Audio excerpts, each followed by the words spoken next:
We're only 35 days away from Major League Baseball's opening day on Netflix and only 37 days away from Atlanta Braves baseball. Hello and welcome to the 222nd edition of ATL Prime Sports.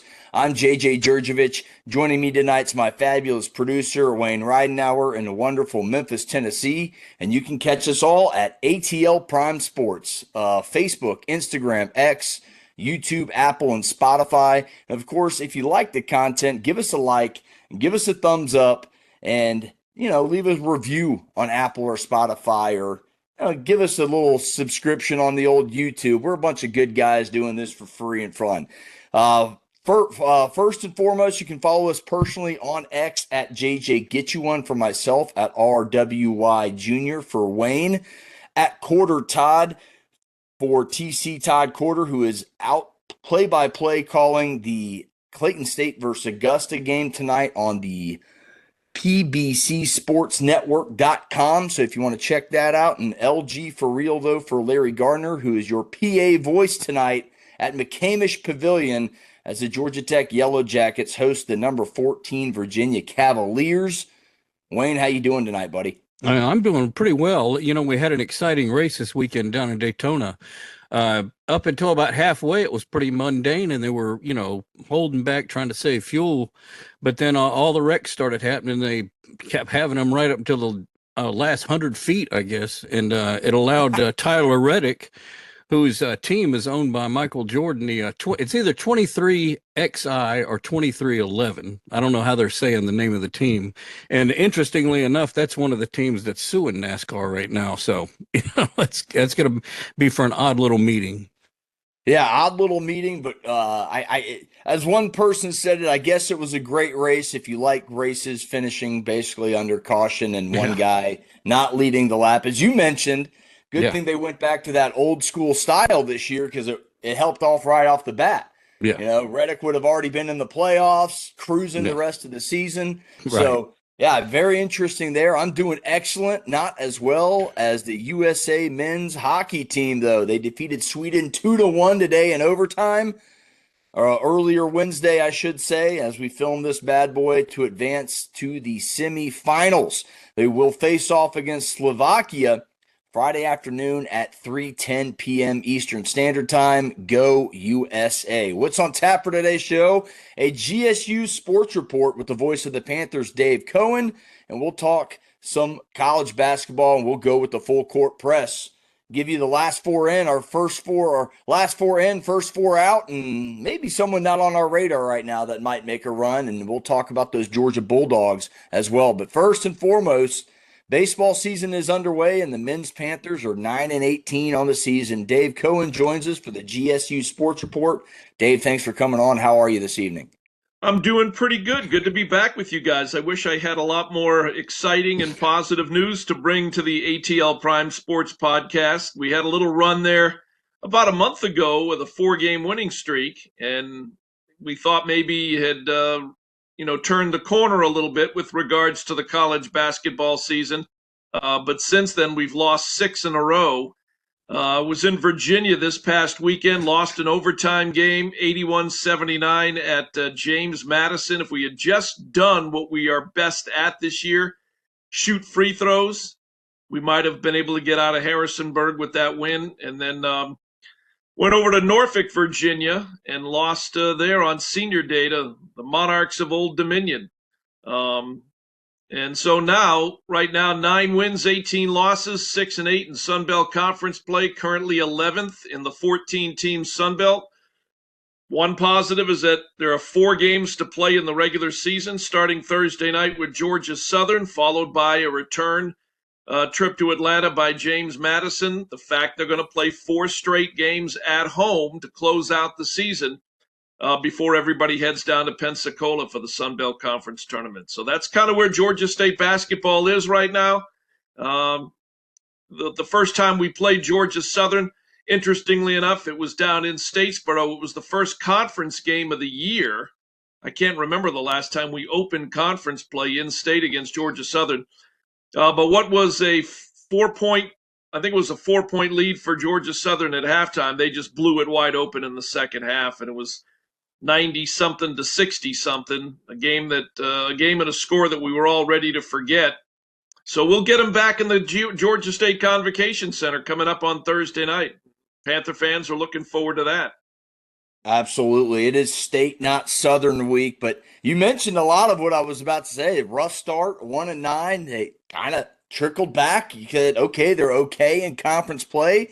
Won 8 of 11, currently on a losing streak of 6, as you said. And in your opinion, why has this team been so up and down?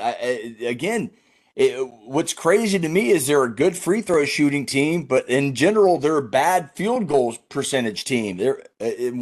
I don't even want to say where they are in college basketball and field goal percentage, but it's not very good. And what has been your opinion on this Panthers team? I mean, it looked good for a while, opening up conference play. You thought, okay, they're going to be okay in conference play, and they'll compete. And crazy enough, with 4 games to play, I mean, they're not mathematically eliminated. Obviously, it'd be a long shot if they made it, but they still technically got a shot at the top of the conference. I mean, the standings are sandwiched. I mean, everybody's within about 3.5 games of each other with 4 to play. It's pretty crazy. Yeah, well, Wayne and I were talking off air in this new world of college athletics that we're living in. And, the first thing I would say about Georgia State is, our roster has turned over between 7 and 9 players each of the last 4 years. And the often used word chemistry, you just don't, it's harder to build chemistry when you have players that are basically one and dones. You get them for a year and then they're looking for their next landing spot. So you never get a chance to really build any chemistry with the same roster from year to year. And I'm speaking really just from a standpoint of what I see at Georgia State. Even though they practiced all summer and worked out together all summer, it's still different when you start playing real competition. And the Sun Belt, even though right now Appalachian State, South Alabama, Marshall, Troy are all sitting atop the league, Georgia State has beaten Appalachian State, lost by 2 on the road at South Alabama, split with Marshall, got beaten in Huntington, beat Marshall in Atlanta, did lose to Troy in Atlanta, the only game that we played them this year. But there's no clear-cut dominant team or two in the Sun Belt right now for this season. You got a chance, if you come out and shoot well and rebound well, you got a chance to beat anybody in Sun Belt play on any given night.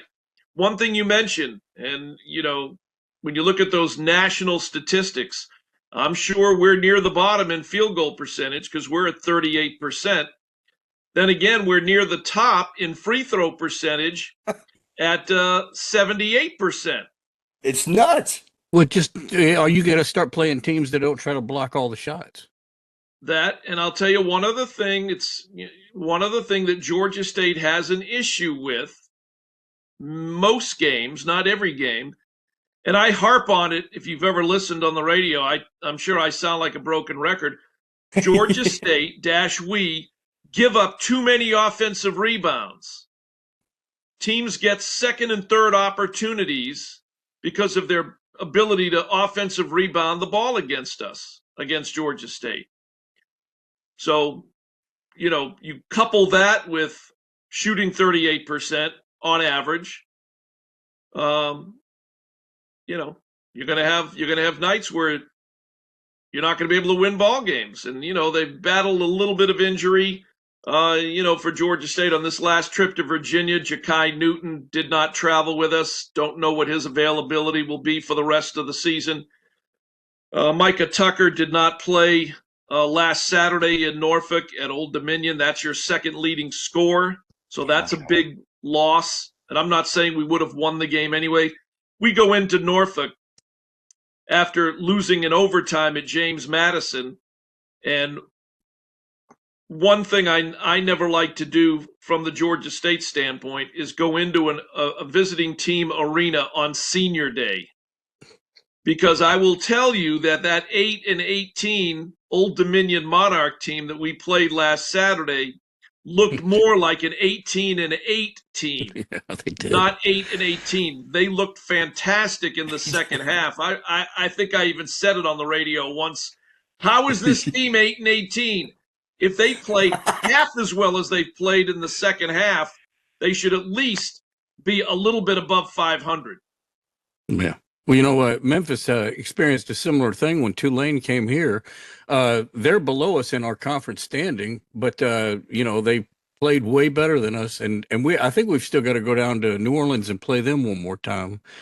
But the comparison, Georgia to Memphis, Georgia State to Memphis, they're in the same sort of doldrums, and I think at some point they're going to probably have a new sponsor for Memphis's court, and it's going to be Intamin's Danishes and stuff, because it's way too many turnovers on this team. Cherry turnovers? Yeah, any kind of turnover. I mean, the ones that frustrate me are the ones where they'll go to receive the ball for a pass, and they'll step back when they get the ball out of bounds. I've seen it like at least 20 times this year. Yeah. Dave, to piggyback on your point, I don't know if it's something in the water in the state of Georgia, but UGA, they are very bad at getting offense or defensive boards as well. I watched the game against Kentucky Tuesday night, and I'm like, man, they get second, third, fourth. There was one possession where they got 5 shots in, and I'm like, my goodness. That is nuts. So it's not just Georgia State. I think it's a pandemic in the state of Georgia, with our teams in the state allowing the opponents to just get in there and get second chance points. It's rather interesting. But yes, you look at Georgia State, and I've been listening to you a couple times this season and heard those things that I just can't believe a team that's as good as free throw shooting is just so average outside of that mid range. But it's just interesting, and the chemistry is huge, and it really does go to show, if you can keep these guys in house 2-3 years, like the Michigan States, these guys that do it all the time, it really helps with that chemistry and that experience and that MO in general for the season. So that is nuts. These offensive rebounds woes for Georgia. Georgia Tech struggled this year, so geez. Wayne, you got yours in. We talked about the ODU loss. Got blown out in the second half there. Shot only 26% from the floor. This team has struggled all season long with that field goal percentage as we made. But your comments on how they can beat Southern Thursday night with your call, and maybe end the season on a run, and who knows what happens. I mean, heck, we've seen UGA go terrible, get hot, win the conference tournament. Anything can happen, and that's what you want. I mean, you still got a shot, and anything can happen. But yeah, it's state not Southern week, and how do these Panthers, minimize their shooting efforts and maximize their free throws? I mean, Hack-a-Shack would be great if you're Georgia State. Yeah, what worries me about Georgia Southern, and I've only got the one game that we played them down in Statesboro, to draw upon. But where we have lost 6 in a row, they've lost 6 of their last 8. But one of their 2 wins was in their most recent game. They beat Marshall in Statesboro 101-87. And Georgia Southern's got weapons. Tyron Moore is averaging almost 15 points. He has started all 27 games. Spud Webb, that's Spud with 2 Ds, transfer from Emmanuel College up there, up 85, out of Hartwell, has started all 27 games. He's averaging 16. Kyrie Dunn, averaging 8. Alden Applewhite, averaging 13. Nicavion White, who's always a problem for us, and he's good around the offensive glass. He's averaging almost 10. So Georgia Southern spreads the scoring around. They've got multiple weapons. Moore and Webb are, weapons and scoring options, number 1 and number 2. They average, here's another thing that worries me. Georgia Southern averages 81 points a game. Again, coming off a game in which they scored 101. we averaged 70. And we're coming off a game in which, what did we score at Old Dominion? 55. 55. Is there enough offense to keep up with what the potential Georgia Southern offense, numbers-wise, can put up? That's going to be the question. Can we, I don't think we've averaged at any point 40% or higher field goal percentage since the opening game of the regular season. So can you put together one of those games? The fact that it's Georgia State, Georgia Southern, can Georgia State put together one of those games and play above what they've been playing at? Can they defend? Can they keep Georgia Southern off the offensive boards? Can Georgia State make its free throws? I'll say this about the Georgia State-Georgia Southern rivalry. I think that as we've moved along these last few years and players transferring from school A to school B, I think that the intensity of the rivalry has dulled some, not for people like me who have been around it for 43 years or fans who have been around it for all the years that they have followed either Georgia State or Georgia Southern. But in our case, when your roster is turning over 7 to 9 players a year, 7 or 9 new players come in, and the Georgia State-Georgia Southern rivalry means nothing to them to the same level that it does to me. Yeah, or somebody that had decided to stay at the school for a decent amount of time. Right. When you had kids, and when you have kids, players that stay for 3 and 4 years, they get caught up. They understand what the rivalry means between Georgia State and Georgia Southern. These players that come in for 1 year and then move on, it's just another game on the schedule.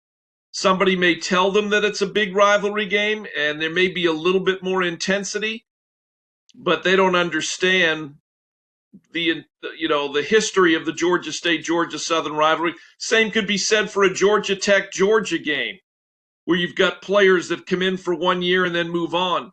Okay, they've all heard about Tech in Georgia, especially if they're from the Southeast. But the intensity of the rivalry never really strikes them because they're only a part of it for really one game, 1 or 2 games. In the case of Tech and Georgia, they play once. Georgia State, Georgia Southern now happen to be in the same league again, so we do play 2 times. You get them once in Atlanta, once in Statesboro. And you get a little bit of a feel for it when you go to the visit, when you're on the road and, you play in front of a hostile crowd. But if you only are at Georgia State for 1 year or at Georgia Southern for 1 year, the rivalry just doesn't resonate the same way it did with kids that stayed somewhere 3 and 4 years. 100%. 100%. Well, Dave, with that being said, I'll ask you a question. With all this transferring going on, what is your opinion on the transfer portal and what should be done now that we're 4 or 5 years into this portal business? You're seeing it more often, guys with 3, 4, 5 opportunities, and not to call out former quarterback TJ Finley, but he's one of those guys at 7 schools, and it's just I don't know. We're in this thing. The cat's out of the bag. Everybody has their opinion. We've talked about this a time or two, but I think it's hurting the schools like Georgia State, like Kennesaw State's dealing with their own thing, but it's just these smaller schools, these smaller markets, and markets. I mean, in question mark, you know what I mean. But the conferences. What do you think they're doing? Does there need to be one person in charge of this? Does the NCAA need to concentrate on a certain number of transfers? I personally think you should get 1 freebie and 1 grad transfer. And kind of go back to that, or if there's a medical hardship or something, obviously the 1%ers, I call them. What do you think happens? Have you heard anything? Have you heard anybody say anything that's a president or a czar or a commissioner of anything is coming down the line in years? Your thought? That was a long question, but no, that's fine. You hear people say, "Oh, Nick Saban should become the commissioner of college football." And they should start to abide by the rules. I mean, it's getting so off the rails, and this may be another topic for another day. You got players who have played in the NBA or have played in the G League, drafted. I'll put it this way: players who have been drafted into the NBA and have played professionally for a check in the G League that are now looking to come back and play college basketball. Of course, the best and most notorious is the Bediako kid over at Alabama. But you got a few other kids. Baylor's got one, I think.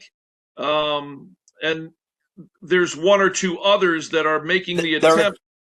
And yeah, you mentioned it. There's one or two right now suing the NCAA and then doing the crossover as we're talking. Trinidad Chambliss got temporary restraining order in Mississippi. And if that lasts through the football season and then the NCAA is like, oh, well, it was ineligible. Well, they don't care. They already played the season. So it's just getting crazy with all these transfers and these players not getting degrees, not even really. And I forget who it was, but you know how hard it is to transfer all your credits from one school to the next. They don't all transfer. So this isn't about academics anymore to me, which is crazy. Everybody, that's out the window. So it's crazy, Dave. I mean, I talk with Todd, I talk with Wayne about it. It's absolutely asinine at this point. Well, one of the key terms over the last few years, well, prior to the last few years in college athletics was, what is your team's APR? Which relates to their academic standing. When was the last time you heard that in the last 2 or 3 years? No, I haven't. You used to see that a lot before games too. They'd put it up on the big screen. You know, Right. which athletes were the scholar or Average something of the week. GPA and graduation percentage. And I tell you, any Georgia fan that'll listen, it's one thing I loved about Mark Richt. Boy, his graduation percentage was through the roof. Look, I'm so confused. I don't even know where to start because it's gotten so crazy, Dave. Well, I feel like, and I agree with what you said earlier, maybe you get one undergrad transfer and, given the situation, one graduate transfer. But after your free undergraduate transfer, you're sitting out one season. Correct. If you decide to transfer again as an undergrad. I'll tell you, when Period. years ago when Georgia State was in the it was known then as the Trans-America Athletic Conference. It's now known as the ASUN. If you transferred within the league, you sat out for 2 years. Now, you could count on one hand the number of kids that wanted to transfer from one ASUN school to the next and sit out for 2 years. But they put up some guardrails and they abided by them. Yeah. The NCAA put up no guardrails. College football, college basketball presidents, ADs put up no guardrails. And it's the wild, wild west for kids to just transfer at the end of every season. Yeah. So they're going to have to come up with some guardrails and some rules and regulations and stick by them. For football and men's and women's basketball. I mean, I see it even with Georgia State baseball. Yes. You know, one of the things I think might be able to right the ship somewhat, and I just mentioned this to JJ, I think they ought to have some kind of lottery system where everybody that wants to transfer goes into the bucket or something, then they just randomly draw 100 or some, whatever number of people out. Those are the ones that get transferred. The rest of you all got to stay. Yeah, but you know what? That'll end up in the courts as well. And I don't think that, not a bad idea, but it probably doesn't have a leg to stand on. I wonder if the NCAA, in order to avoid litigation, doesn't drop the hammer and does not regulate the rules and regulations and abide by them as they should because they fear litigation. Look at Joey Aguilar at Tennessee. Remember him? Yeah. He was in our league at Appalachian State, and he was a really good quarterback. He goes to UCLA, and then when UCLA brings in the Tennessee quarterback, Aguilar goes to Tennessee. And from the games that I saw, played pretty well. Yeah. Yeah. The Tennessee fans like him all right. And then again, and I won't keep you too much longer. I got another baseball question, but you look across in just talking about sports in general at this level. You get Deuce Knight, a 5-star guy from Auburn, transfers to Ole Miss. Trinidad Chambliss, hey, NCAA said no 2 times. Okay, I think I'm good. I feel bad for Deuce Knight. He transferred to an open spot with a playoff roster, and now Trinidad Chambliss is ready to play, according to a Ole Miss grad judge. And now I feel bad for those kids. I feel bad for the seniors rising because the recruiting numbers are dropping because coaches are going in every sport. And again, it's a blanket statement here, but these players are not getting recruited like they once were unless you're the top of the top. And it's just crazy to me. It's just a crazy time. The product has never been better on the court and on the field.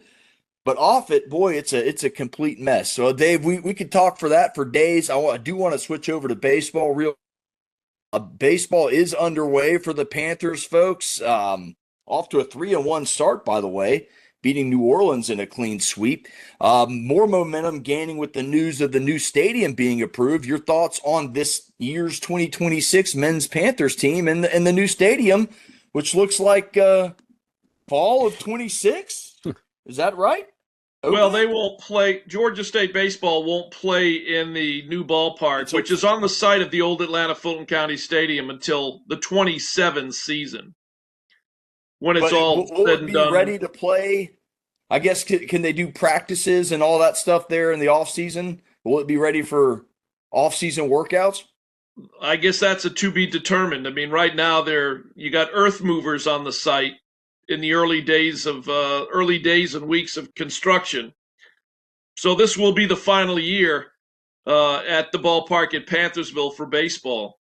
But, a lot of I will say there's a number of returning faces on this Georgia State baseball team. Brad was able to keep his coaching staff together. Ultimately, it comes down to pitching. They were able to keep, a handful of guys that were contributors a year ago. They just missed, whereas in men's basketball and women's basketball in the Sun Belt, all 14 teams advanced to the Sun Belt basketball tournament. For baseball, only the top 10 of the 14 advanced to Montgomery. And Georgia State just missed the tournament last year, losing at Appalachian State on the final game of the regular season, and they missed making the tournament by that one game. So they've had a very busy offseason. They brought in some transfers, some impact transfers. I didn't get to any of the 3 games out at Panthersville for the New Orleans. I was in Virginia with basketball. They did lose an 11-inning 1-run game at Jacksonville State on Tuesday night.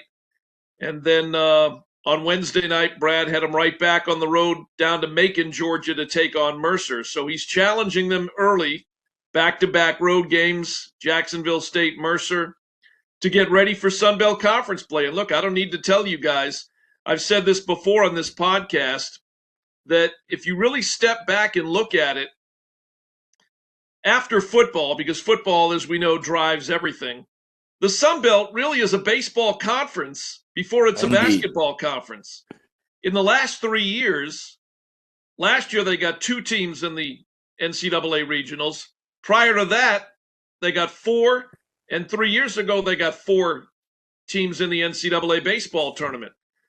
Basketball, men and women, it's a one-bid league.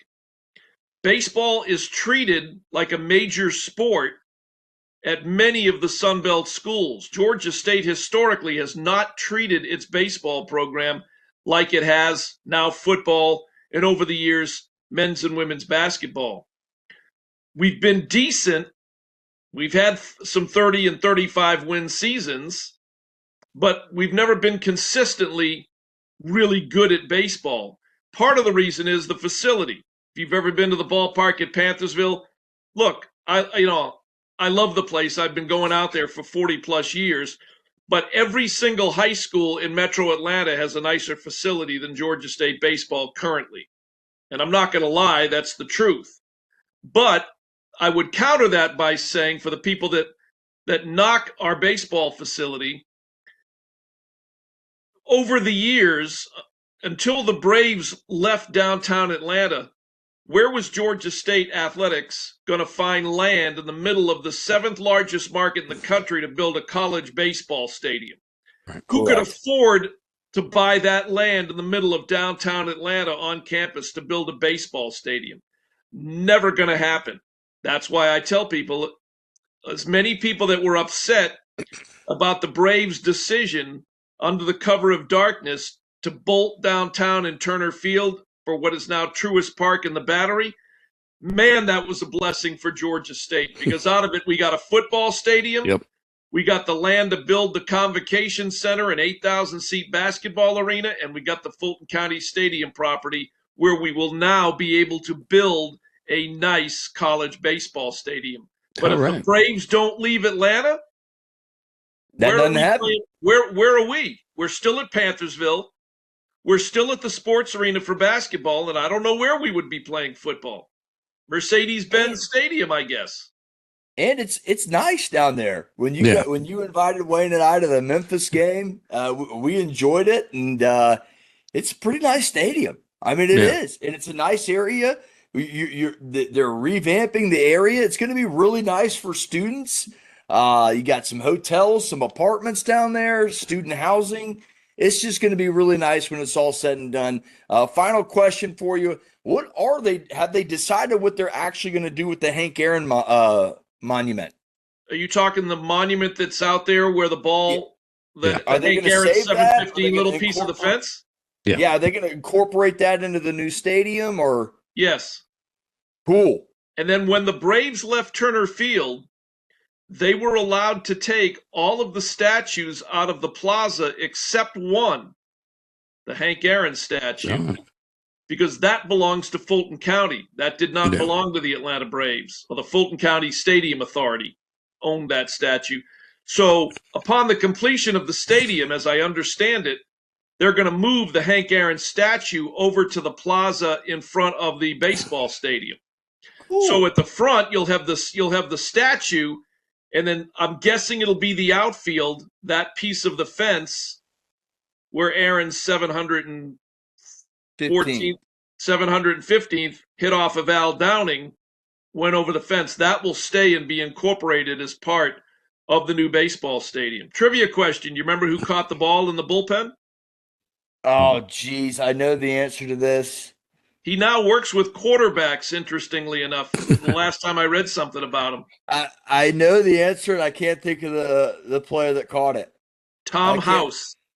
House. That's it. I knew it was Tom something. I was like, I couldn't think of the last name. I knew it started. I was going to say Home or it was House. Yep.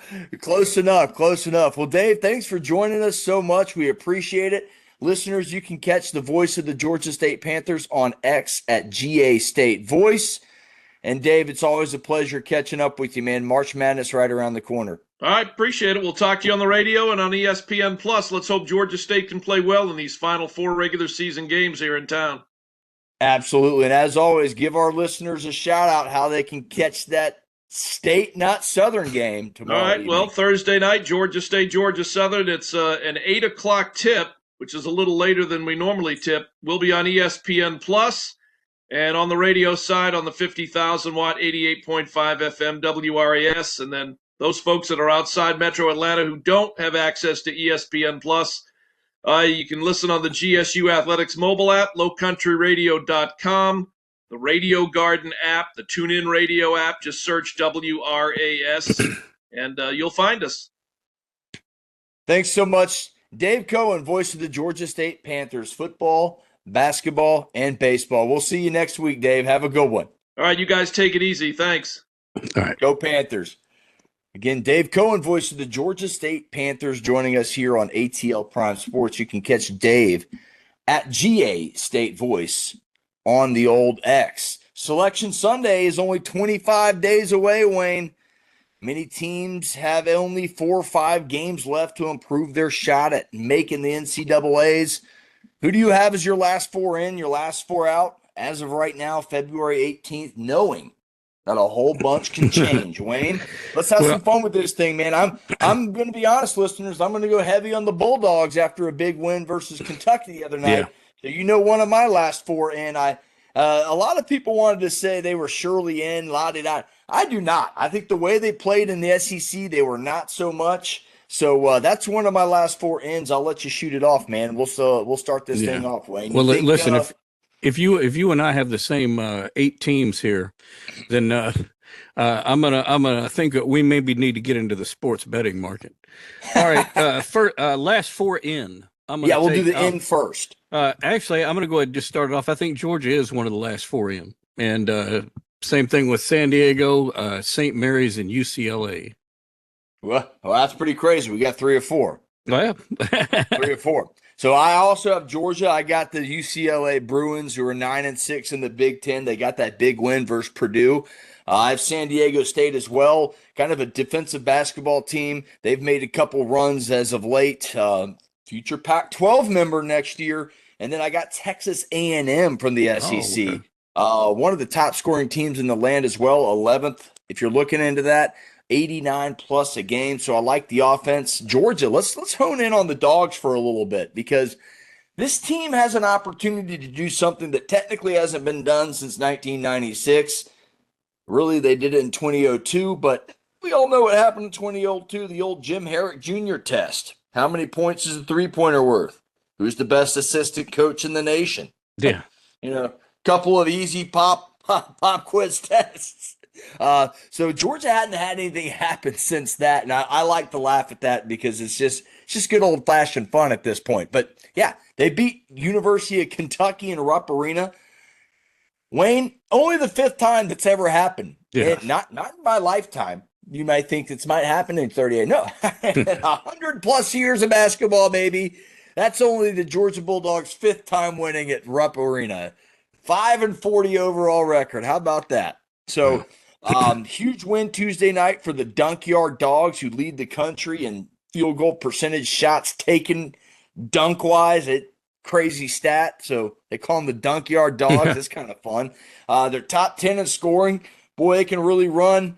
But I would throw that stat kind of out the window. I tell everybody that, because in conference play, they have not even been close to those numbers. They did score 80 plus in 86 or whatever it was in that win against Kentucky, which is one of their highest outputs in SEC play this year. But yeah, they got a couple lopsided victories. One against Florida State. They won by like 40 points in that one, close to it.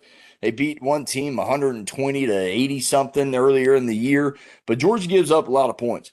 But they can do one thing defensively. And late in the game, Cyril, this guy is the top shot blocker in the country. One of them, 2.5 plus blocks a game, right at it.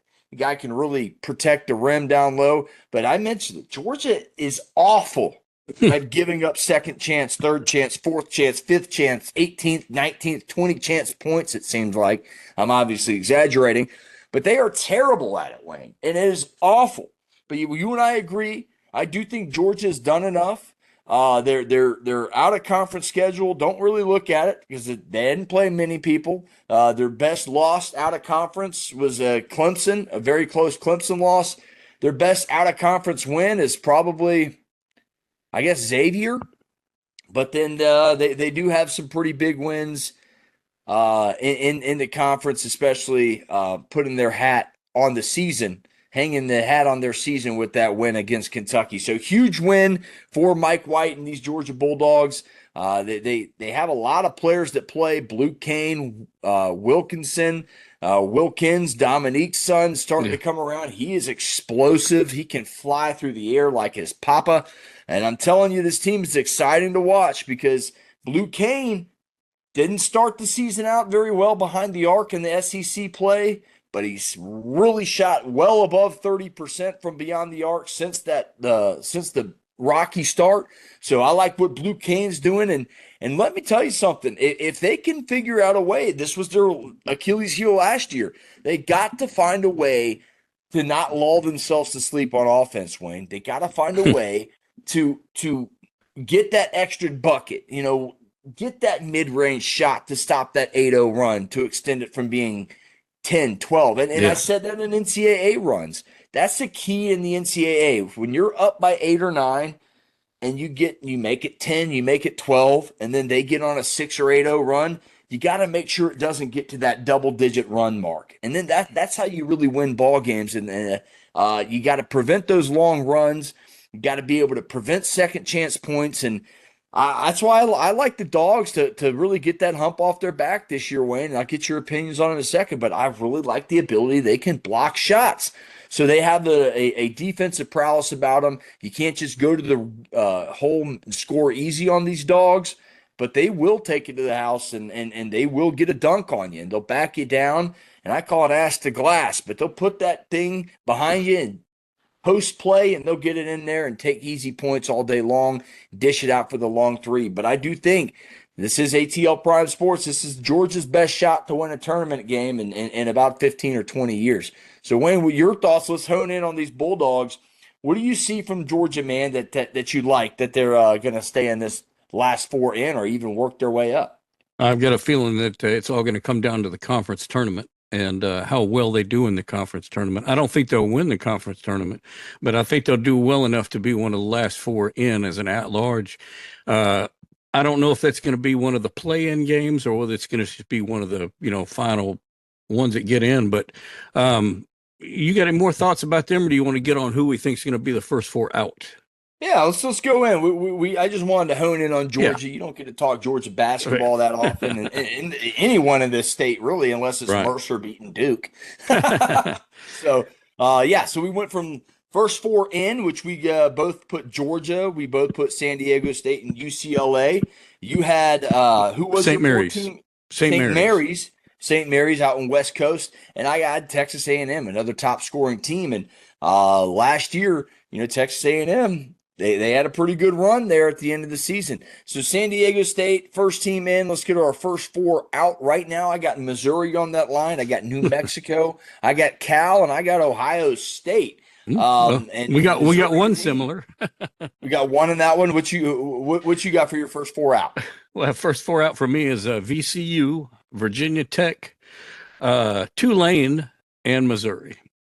Yeah, Missouri. And the reason I've got Tulane in there is because they are in the same conference as we are. We are a 1-team conference. The winner of the tournament will go to or winner of our conference tournament will go to the big dance. And I think it's going to come down to Tulane and Memphis in that final game. But Tulane's overall record, I don't think is going to get them in. So I think that's why I've got Tulane as one of the ones first out. Yeah, no, I don't mind that at all. I mean, Memphis can get hot. They're athletic enough. Penny Hardaway, you mentioned it. They're hurt. Yeah. They've been hurt. If they can get healthy, anything can happen. Look, I mentioned that 2008 Georgia team because that was probably the craziest thing I've ever seen in my life. I mean, they were like 8 games under 500 and won the last 8 games of the season. They had a tornado in that span. It was absolutely nuts.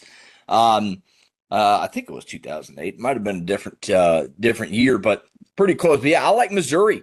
And we'll go from a first 4 out to a team outside of that might play their way back in. And we'll talk Missouri again because Missouri's my answer in that too. They're 17-8. They're 7-5 in the SEC, which I think helps them out. And they have a pretty tough schedule down the stretch. If they're able to win 4 out of their last 6 games, including 1 or 2 of their final 3 ranked wins. They play Arkansas twice, once on the road, once at home. They do play Vandy as we speak. They're about to tip off right now in that game. So if they can manage a win versus Vandy and one of these wins versus Arkansas, I think they'll propel themselves right back in it.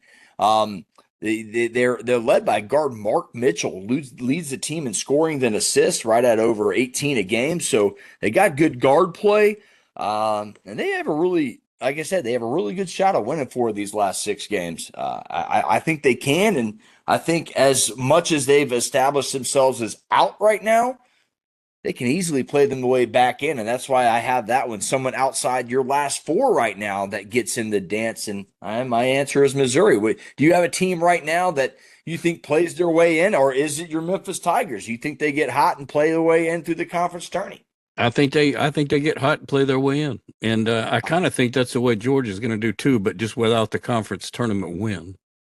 You just start getting hot. I hope just you're be right, Wayne. impressive. Just be impressive in the tournament. Yeah. I think you're right. I think you gotta, if you're Georgia, I do think you gotta win a game or two in that tournament. I don't think you can have a choke job in the tournament and get in as an at-large bid. So yeah, lots of basketball left to play, and that kind of finishes up our full court press on college basketball. Unless you got any final thoughts on it, real quick. No. Let's get to our final thought, guys. Short and sweet show tonight. I want to thank Dave Cohen, voice of the Georgia State Panthers, for joining us for the Georgia State Sports Report tonight.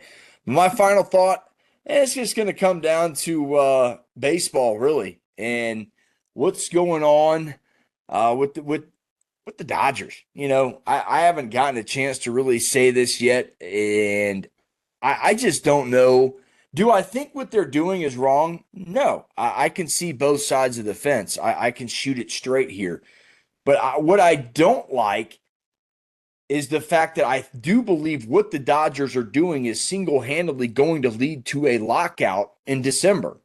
Now, will that lockout lead into missed baseball games in 2027? That will be the question. I'm going to go out on a limb and say I do think that the owners are willing to miss games this time, because the last two strikes, they put a salary cap on the table and it was not met. So I think this time the owners will be willing to sacrifice some money for a lockout. How long that lockout is, I don't know. But I hope they don't miss any games. But I just know, like I said, I'm not going to hate on what the Dodgers are doing, because there are plenty of teams that have the ability to do it, but not nearly all teams do have that same ability to do what they're doing. And I just think it's crazy to defer nearly $1 billion in payroll to like 2040 or 2036 or whatever the hell it is. So it's just crazy, but I'm excited about Major League Baseball. I'm excited about the automatic balls and strike system. Don't know if I like it, but I'm excited about it, and the fact I want to see it work, because you have some players like Chris Sale who are saying, if it's right down the middle, I'm not going to do that. I'm going to leave it on my catcher to challenge it. So it's going to be interesting to see with all these new rules and all these new things in place. And like I said, we're opening up Major League Baseball, another streaming service on Netflix. I can't wait to see it. Wayne, your final thought, man. My final thoughts again goes back to some situations here in Memphis, as if the turnovers and the disjointed play weren't enough. Apparently, one of the players, his name is Hassan Hakim, has violated team rules more than once, and so he is off the team. And the guys, people that sit up in my section for the the home games, we all thought he was going to be a decent player, but then his playing time dropped off, and then finally this. So apparently he was a locker room or off the court issue. Yeah, you got to keep your head in the game, man. It's as much mental as it is physical, and talent alone at that level. You got to want to do it. Guys, that wraps up episode 222 of ATL Prime Sports. Again, if you like the content, hover over that subscribe button. Click it, hit that bell so you get notified when we drop our latest content. And you can always subscribe at ATL Prime Sports across the board. For Wayne in Memphis, Larry at McCamish Pavilion, Todd at the Lock. All right. JJ Jurjevich right here in Lilburn, Georgia. We'll see y'all next week. Get you one. Enjoyed it. See you.